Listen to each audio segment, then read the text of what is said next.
Good day all. Now we are going to see what happened to Vanda in 100 Dresses Part 2.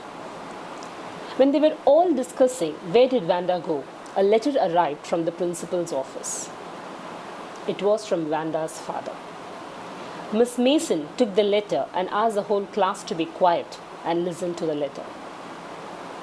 The letter from Vanda's father was really very heartbreaking. He had written, "We are moving away from this place. We are going to a place where no one would make fun of my daughter's long name, nor her 100 dresses, which she doesn't have in the closet. We are going to a place where people will admire her as she is." As soon as Miss Mason read this, she could also understand what had happened in the class. The whole class was silent and sad. Miss Mason told the children that one should never hurt others' feelings, making them move away from that particular place. Maddie started to cry. She had tears in her eyes. She had never made fun of Vanda, but she never even told Peggy not to make fun of her. She started to feel guilty. She went and told Peggy what they have done is wrong. Maybe it is wrong because she was still afraid of Peggy. Peggy never realized her mistake. She immediately said, "I thought she was a dumb girl. I never knew that she could recognize that we were teasing her."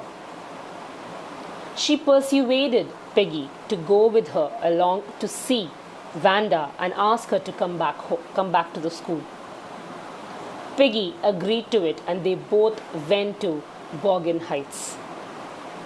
They saw Vanda's house, which was very shabby from out, but very clean from inside. There were none at home. They had already moved away from that place. Peggy and Maddie returned back. Now Maddie, she decided that she will not let anyone else to feel unhappy like this anymore, even if it is breaking her friendship with Peggy. The next day, Miss Mason told the whole class to understand others' qualities and appreciate them for that. Both Maddie and Peggy wrote a letter to Vanda's father saying, "We are sorry about it and please, we love Vanda. Please send her back." They posted the letter to Vanda's old address, requesting the letter to be posted to the new one. Now, Peggy was never ever sorry about it.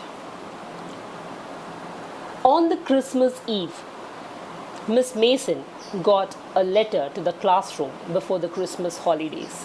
It was from Vanda.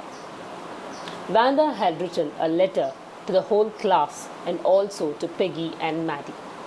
She said she is very happy about her winning the contest. And also she said the 100 dresses can be taken away by all her classmates and 2 dresses only for Peggy and Maddie, the blue and the green one. Blue for Maddie and green for Peggy. Everyone were happy to take it, and they were more happy hearing to the last line of Vanda in the letter. "You can all take my 100 dresses because I have new 100 dresses out here."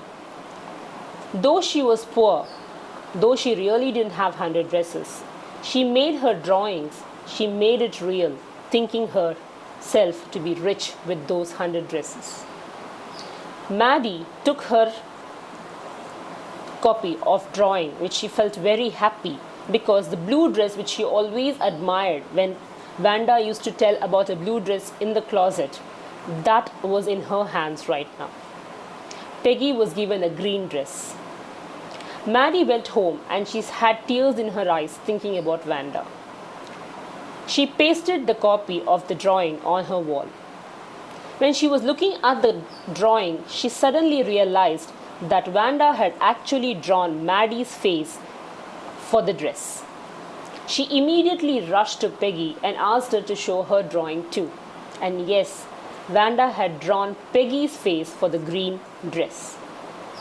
Peggy and Maddie, they were very happy knowing that Vanda never had anger on them and she actually loved them. Now, Maddie was missing Wanda too much. There were tears in her eyes. She felt sad to think that she would never see Wanda again, who loved them so much, in spite of their making fun. She told Peggy that Wanda had drawn the drawing for them. Peggy was also very, very happy knowing that Wanda had actually liked them a lot. There were tears in Maddie's eyes every time she thought of Wanda's drawings and her humility. Though Wanda was a poor girl, she was rich in her heart, don't you think? Now, this story, the author tries to teach us not to hurt anybody's feelings.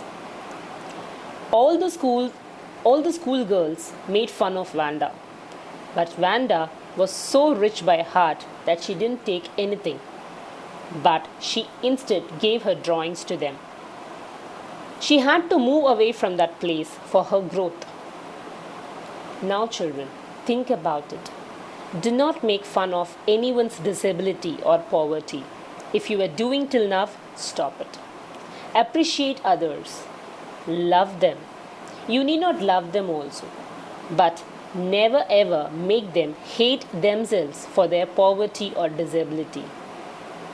Words are very strong than anything else. Words once passed out from the mouth cannot be taken back.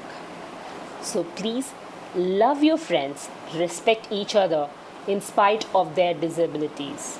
You are children, you are the ones who are going to lead the world tomorrow. So stay cool, stay positive, and make everyone happy around you. Stay home, stay safe. Thank you.